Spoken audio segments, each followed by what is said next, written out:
Во својот говор пред Конгресот, председателот Доналд Трамп го критикуваше нешто што се нарекува закон за чипови. Your CHIPS Act is a horrible thing. We give hundreds of billions of dollars and it doesn't mean a thing.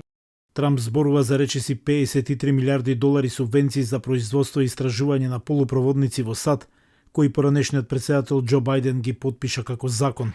Конгресот го усвои актот од 2022 година поради загриженоста на американското подпирање на полупроводници произведени во странство. Чиповите се користат во низа производи за широка потрошувачка, како што се автомобилите и ајфоните. Американските компании особено се подпираат на напредните чипови направени од тајванска компанија за производство на полупроводници или ТСМЦ. Целта на субвенциите на законот за чипови беше да се заакне производството на полупроводници во САД и да се поттикнат фирмите да градат фабрики во САД.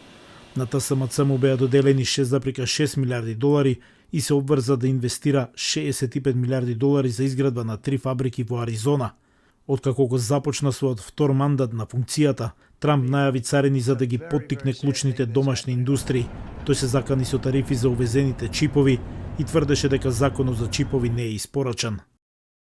They've got nothing but money, Joe.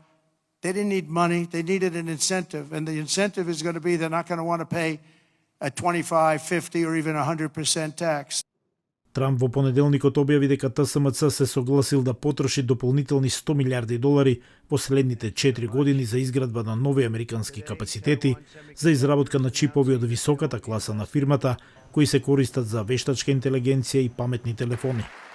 And we're not giving them any money. Your CHIPS Act. Трамп рече дека Конгресот треба да се ослободи од законот за чипови, а сите преостанати пари треба да се искористат за намалување на долгот, рече тој.